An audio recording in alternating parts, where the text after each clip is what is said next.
ഈ ഒരു ശിർക്ക് തന്നെയായിരുന്നില്ലേ മക്കയിലെ മുശ്രിക്കീങ്ങൾക്കും ഉണ്ടായിരുന്നത് എന്ന് നമ്മൾ ആലോചിക്കുക. എത്രത്തോളം ഗുരുവായൂരിൽ പോയിട്ട് തുലാഭാരം നടത്തുന്ന ഒരു രീതിയിലേക്ക് വരെ മുസ്ലിങ്ങൾ എത്തിപ്പെട്ടു. മാതൃഭൂമി ആഴ്ച പതിപ്പില് മാതൃഭൂമി ദിനപത്രത്തില് തൊട്ട് മുമ്പ് വന്നൊരു വാർത്ത അതാണ്. അബ്ദുൽ നിഷാദി എന്ന ഒരു മുസ്ലിം കുട്ടിക്ക് വേണ്ടി ഗുരുവായൂർ ക്ഷേത്രത്തിൽ അരി കൊണ്ട് തുലാഭാരം നടത്തി എന്നുള്ളതാണ് വാർത്ത.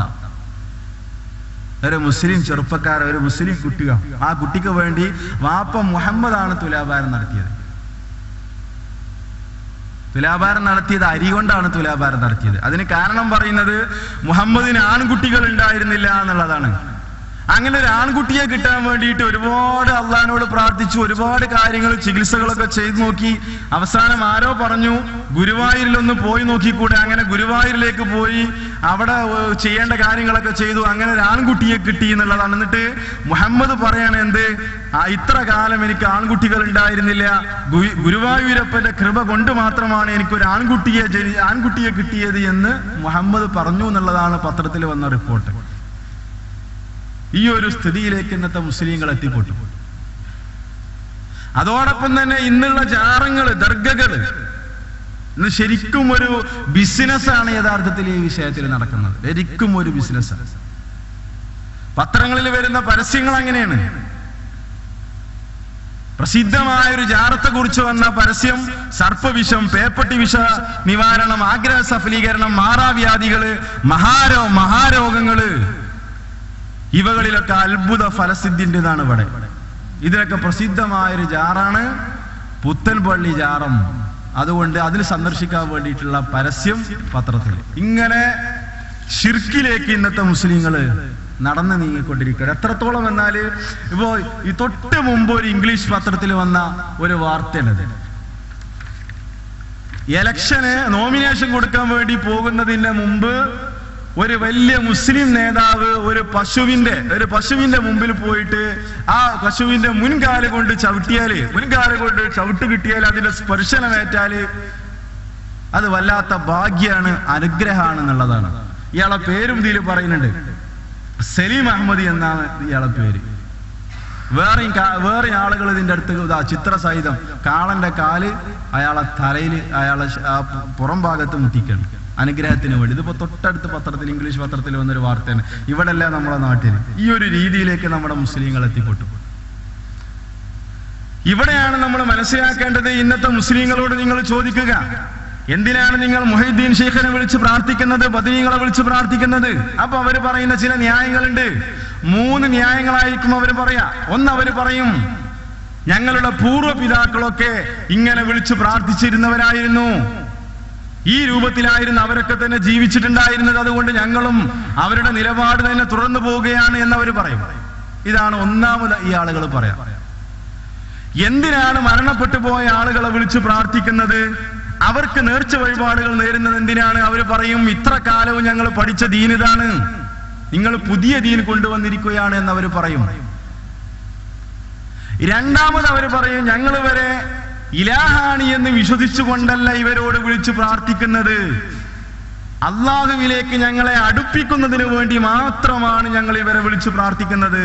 കാരണം ഇവരൊക്കെ മഹാന്മാരായ ആളുകളാണ്, അള്ളാഹുവിന്റെ അടുക്കൽ സാമീപ്യം കിട്ടിയ ആളുകളാണ്, നമ്മളൊക്കെ പാപികളായ സാധുക്കളായ ആളുകളാണ്. അതുകൊണ്ട് അള്ളാഹുവിലേക്ക് ഞങ്ങളെ അടുപ്പിക്കുന്നതിന് വേണ്ടി മാത്രമാണ് ഞങ്ങൾ ഇവരെ വിളിച്ചു പ്രാർത്ഥിച്ചു കൊണ്ടിരിക്കുന്നത്. മൂന്നാമത് പറയുന്ന ന്യായം, അള്ളാഹുവിന്റെ അടുത്ത് ഇവർ ഞങ്ങൾക്ക് വേണ്ടിയിട്ട് ശുപാർശ പറയും എന്നതാണ്. ഈ 3 ന്യായങ്ങളാണ് ഇന്ന് ഒരു മുസ്ലിം സഹോദരൻ നമ്മുടെ മുമ്പിൽ പറയുക ഇത് ശിർക്കാണ് എന്ന് പറഞ്ഞാൽ. ഇവിടെ നമ്മൾ മനസ്സിലാക്കേണ്ട ഒരു കാര്യമുണ്ട്. മക്കയിലുണ്ടായിരുന്ന മുശ്രിക്കുകൾ പറഞ്ഞിരുന്ന അതേ ന്യായം തന്നെയാണത്. മക്കയിലുണ്ടായിരുന്ന മുശ്രിക്കീങ്ങൾ പറഞ്ഞതായി വിശുദ്ധ ഖുർആൻ ഉദ്ധരിക്കുന്നു. ലാത്തയെ വിളിച്ച് പ്രാർത്ഥിക്കുന്നത് ഷിർക്കാണ്, ഉസ്സയെ വിളിച്ച് പ്രാർത്ഥിക്കുന്നത് ഷിർക്കാണ്, ഇബ്രാഹിം നബി അലൈഹി സ്വലാമിനെ വിളിച്ച് പ്രാർത്ഥിക്കുന്നത് ഷിർക്കാണ്, സൃഷ്ടാവായ അള്ളാഹുവിനെ മാത്രമേ ആരാധിക്കാവൂ പ്രാർത്ഥിക്കാവൂ എന്ന് ഖുർആൻ അവരോട് പറഞ്ഞ സമയത്ത് റസൂലുള്ളാഹി സ്വല്ലല്ലാഹു അലൈഹി വസല്ലമക്ക് മറുപടിയായിക്കൊണ്ട് അവർ പറഞ്ഞത് എന്താണ്?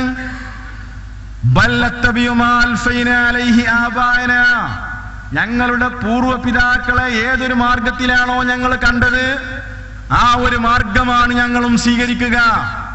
ഞങ്ങളുടെ പൂർവികരായ ആളുകൾ ലാത്തയെ ആരാധിക്കുന്നവരായിരുന്നു, മനാത്തെ ആരാധിക്കുന്നവരായിരുന്നു, അവരെ വിളിച്ച് പ്രാർത്ഥിക്കുന്നവരായിരുന്നു, അവർക്ക് നേർച്ച വഴിപാടുകൾ നേരുന്നവരായിരുന്നു.